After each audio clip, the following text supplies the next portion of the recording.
So today what you will see on the screen is exactly what will have happened today. The only difference that there is a camera, so we can see it here. We have 2 patients ready, but you will see only 1 today. The patient that we will present today is Louis. His chief complaint is, I can't adapt to my overdenture. And this is a patient that we treated some time ago with 4 implants for an overdenture. Now we encounter some complications with the 2 anterior implants. You will see that a little bit later, so that prognosis are a little bit questionable. So what we decided is to transform this case into a full fixed rehabilitation.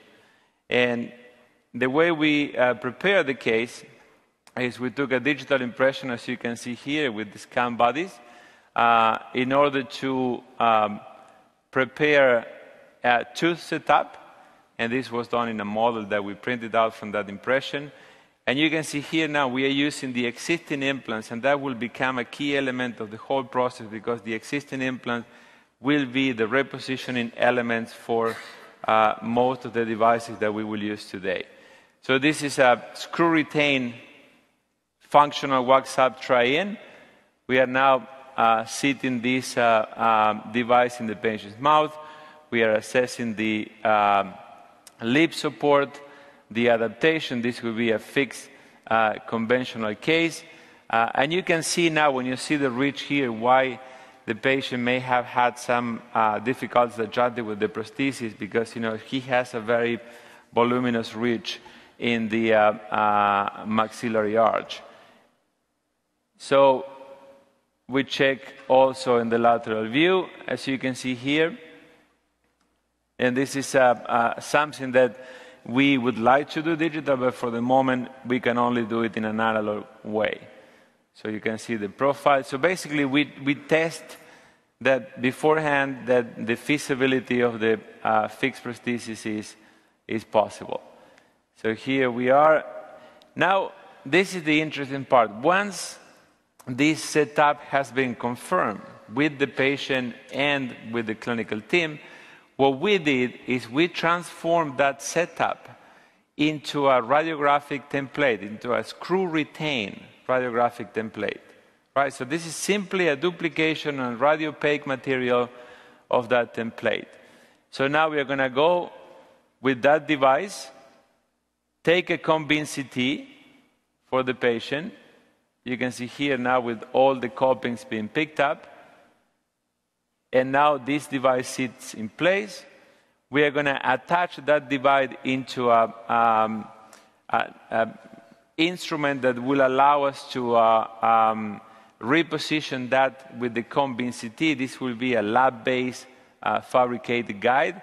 And that key there has 3 pins that they will allow us later on to reposition the elements. And this is the combine CT. And you can see here, if I can show you on the screen, that the 2 implants, you can notice there the bone loss. So the plan for today is as follows. With that guy, Dr. Rousson will place 2 additional implants in the central incisor area and 2 additional implants in the first molar area with the intention of later on removing the implants on 7 and 10. These implants, we think they cannot stay in the patient's mouth. What you will see is that due to the large size of the ridge, Dr. Rousson will attempt to do the case flapless. And this is a great benefit for these patients. And then we will try to do on the upper right, position number 3, and transalveolar sinus augmentation, all that in the next hour. So, yes, it sounds like an optimistic plan, but here you see the planning side by side. You can see the 2 implants in the anterior, a very favorable condition here. The same on the back. The same on number 8. And this is what you have here as a planning. and this is what comes from the software that we use. So this is the surgical protocol. For each implant, there is a specific set of drills that you will need to follow in order to achieve the correct position. Now, then after that, the guide is fabricated based on that planning that you just saw here. And as I said, this guide is fabricated in the laboratory, and now we are able to deliver to this patient a screw-retained guide, surgical guide, that will allow us to place the implant through those sleeves. As you can see, the amount of keratinized mucosa and the amount of bone, it's very interesting and optimal for a flapless approach. And I just want to make a side note. In our program about 30% of the patient, only 30% of the patient, they get the flapless approach. It's a great thing for the patient. It reduces the chairside time, but it's not for every patient. And we do it in cases where you have 3 conditions. And if you want to take note of that, I will give you some time. Condition number 1, you need to use a guided system. Even if you're an experienced clinician and you have a lot of bone, you can go off-center. Second, you need to have at least 1.5 millimeters to 2 of native bone in your software planning, buccal and lingual of the implant, so you can offset any misplacement in there.